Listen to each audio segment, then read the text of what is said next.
then after the surgery, you wouldn't think anything's wrong at all. So the process has begun now, and they'll just continue to monitor the healing. He's obviously out Saturday and most likely all of the following week because of the time. I don't think there's anything now but time and healing that'll take place with him. And we'll just continue to monitor it and go with what the doctors tell us. And then Moody, through, I guess we're 24 hours removed, a little over, he's responded like I thought that he would. His pain has been cut almost in half. He's much more mobile. He's still day-to-day. We don't believe that it was a tear. It was a strain, which is obviously a micro tear, but his leg has responded well so far. So you're not ruling him in or out at this point, day-to-day? No, you know what, honestly, I'm going to let him make the call. We all realize that he's a pretty important piece to what we're doing, but if he's not 100%, he will not play Saturday, or as close to 100% as he can be. I told him the one thing that he needs to get his mind around, it's like when he went through the surgery in the summer with his leg. That's the new normal. You know, it's not going to probably feel like it did prior to the surgery, but this is the new normal for you. So when you have a hamstring tear or a strain, micro tear, then obviously there's going to be a little bit of discomfort there. So that would be the new normal, and he's just trying to figure a lot of those things out. What about Newby? Newby's still, the pressure in his eye is higher than it should be. Therefore, they're trying to medicate that with drops and get the pressure down, which obviously when the pressure's higher, it has an adverse effect on your vision. And that's where he was when he saw the doctor last. I don't know if he's going today or not. I'll find out soon. Is the swelling worse than it was Tuesday, or is it about the same? I have not seen him today. It looked bad, you know, the day of the game, and we don't even really know what's causing the outside, other than, you know, just some discomfort in his eye, which has manifested itself with some swelling in his eyelid. And how do you distinct with the injuries piling up? You lost 3 straight. What's the mood, morale? I mean, do you worry about guys losing confidence and keeping them up? There's obviously going to be some confidence lost. Yeah. If, you know, Sivas is our best interior player, Moody's our best player, Newby's our most experienced player. We would certainly like to have them at 100%, but that's just not our reality. We're forced to deal with the here and the now and do what we have to do. The games keep coming, and we've got to prepare as such. When you watch the film from Tuesday, were you still left with the same impression you had immediately after? It was just someone needed to make a play?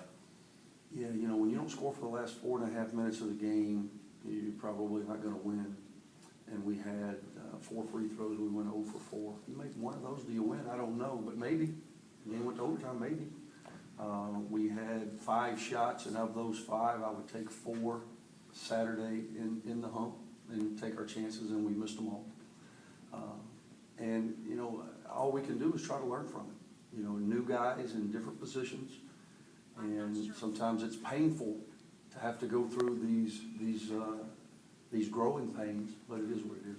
When you talk about new guys and the environment at the hump, is it sometimes, do you have any idea whether it's better or worse sometimes to go in with guys with fresh eyes?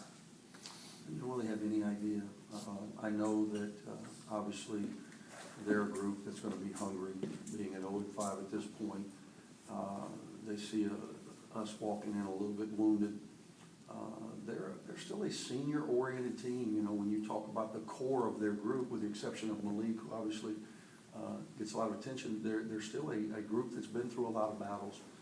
So we know they'll be ready. I know Coach Allen will have them ready. If Moody's unable to go, or he's not the explosive player that you're accustomed to, will you be relying more on the 2 freshman wings to sort of take over a bigger role, or will that be sort of an in for Finley and Escobar? Well, it opens some more doors, most certainly, and we'll have to figure that out, as I'm trying to do now. I'm going to certainly try to have a plan for Moody and a plan without Moody going in, so that we're prepared for whatever decision is reached. And I honestly believe it'll be a game-day decision. What did you see Andy and him yesterday in terms of his explosion?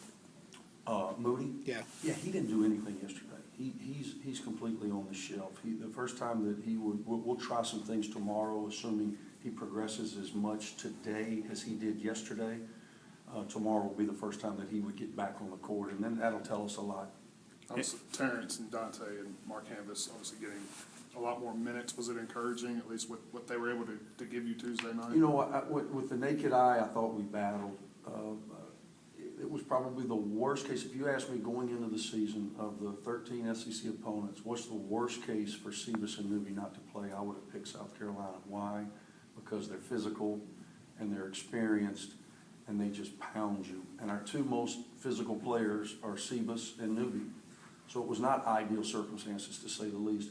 But I thought we really battled and honestly gave ourselves a real chance prior to Moody. And I'm watching that on tape, and you don't even really see anything from a mechanism standpoint go wrong. He just kind of, like you see a sprinter, he just kind of pulled up out of a stride, and he thought, something's going on, and then he tried to battle through it, and you could tell it was getting worse and worse and worse because a spasm was created in his upper hamstring that we just couldn't work out. So I thought during the game that we battled. Even though we got crushed on the glass by 12, it wasn't for lack of effort by some key guys, KG being one, TD being one. But Frank's got a good team, and they were 16-1 for a reason. And if you can't score a point in the last 4 minutes, then ultimately you're probably not going to like the outcome.